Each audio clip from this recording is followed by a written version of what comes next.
comedians like to connect with an audience by telling them that they didn't do well in school, to try to like endear themselves to the audience. But I did very well in school.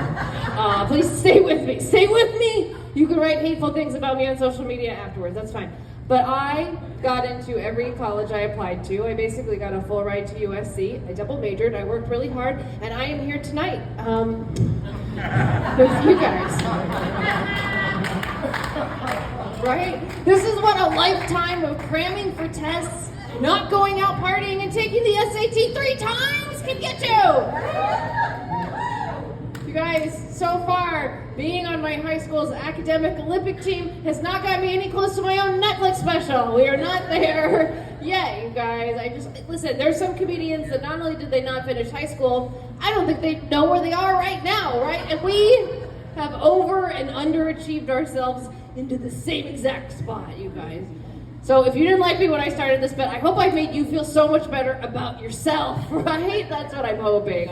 I was an impressive young person, and I waited until I was adult to start disappointing people. So I made that as an adult decision, okay, you guys? That's what I did. Now, don't mistake me. My message is not like, don't work hard and follow your dreams. It's just that there's some dreams you don't have to work that hard for. I wish somebody would have told me that a while ago. You guys, I'm just trying to say tonight, I'm working for happy hour sushi, and this is the most money I'm gonna make all week. And I still have to pay for it. This is where we're at. So you guys, I feel like you guys know me a little bit better now, right? She's smart, she's bitter, she knows the state capitals. Who cares? Who cares? Go on a game show, bitch. Get out of here. I've been on 3. I only won 1. The success rate is not high, but we're doing great tonight. We're doing great. You guys, I'm not bisexual. I'm not gender fluid. I'm not on the spectrum. I'm not anything cool from this century that has its own flag. Okay, I'm just not. But I want to be I identify with one very important, unique category that I think that it should be included in these identifiers, and that is I am age curious. What does that mean? That means you don't really know how old I am. What age is he? It's curious, right? Is she 29? Is she 35? Is she 40? Is she pissed that you even care? Yes! That's the age I am. That's the age. Furious! She's furious years old. Because here's the thing, it doesn't matter what age I am, I'm gonna disappoint everybody, right? It doesn't matter, right? What is the age where women can be sexually attractive and generally respected? What is that age, right? I've never been that age. And I don't think any woman has ever been that age either. Like what? The good news though is like young women, they don't seem to care about age. They don't seem to care about what anybody thinks about them, right? Have you seen what Gen Z wears, right? We're going with like stonewashed denim, cut off sweatshirts, neon leggings. You guys, Bethany and I wore that shit so you didn't have to, okay? We crossed those lines. And I don't know if you guys paid attention to what just happened. I just complained about young people, so how old do you think I am now? I'm no longer age curious. She is the Axis power of middle age. So that's where I'm at. I like to ruin myself with my own bits. I don't trust people who post how much they love their partners on social media. You guys with me? Right? Like you've seen it. You suspect it, you're annoyed by it, we all are, it's gross, right? Like here's the thing, you see somebody post on social media like, my wife just swam 20 miles, she's the strongest woman I know.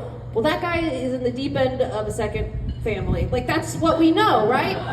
Because if you like your partner, if you love your partner, you just tell them, okay? They're sitting next to you on the couch being annoying, just tell them, right? I mean, that's like, if you think like, oh, I'm being vulnerable by showing the world that I can love, we don't want to see it, okay? That's the point of a partner. So the general public doesn't have to know what gross feelings you have, right? That's why you want one. That's what partner's for. Like, I want to see social media posts, like people I know who are truly in love, this is the kind of social media they would post. Like, a wife posts a picture of her husband and she's like, this asshole woke up again, right? I'd be like, they're in it forever. Like they are they're solid. This is what they're going with, right? Listen, like, simmering disdain is the engine of a long-term relationship, right? Like, you're glad they're there, but you want them to go, right? Like, it's a push-pull, it's a push-pull. Like, I want to see a guy post a picture of himself, and he's like, my wife made me hold this stupid cat. And I'm like, you know what? On vacation, those people bang 3 times. At least they're happy. They're doing great. I'm going to tell you a story. I worked with this man who is a celebrity you would know, and I'm not going to tell you who he is because I do like him, but he was forever talking about how much he loved his wife. Like ridiculously so. Like, they'd been married for 20 years, and he would go on and on, like, at set, at lunch, like at production meetings, like it was like a non sequitur. Somebody would be like, hey man, did you see the Dodgers game? And he's like, my wife wore blue once. She was the most beautiful thing next to an ocean. I love her. It's like, what is she here? Is she making you wear a wire? Like, I believe you. Like, what's going on? But I started to, like, around him a lot, and I was like, oh, I'm starting to, like, that's kind of sweet. I kind of like him. I bet my dumb husband doesn't talk about me when I'm not around. That's lame. But then that show got canceled, and I'm not kidding. Within a week, he left his wife, met somebody else, got divorced, and got remarried within 8 months. Like, the signatures on that cooling off period divorce, like, they were not even dry. And he was like, see you later. And I was like, man. So I went to my husband, and I looked at him, and I said, you better never say anything nice to me, not in front of my face. Do you hear me? Do you hear me? If one of your friends sends me a social media post about, like, you loving me, they will not find your body. Do you understand? I'm going to tie your nuts in a bow. Like, that's where I'm at. That is true love.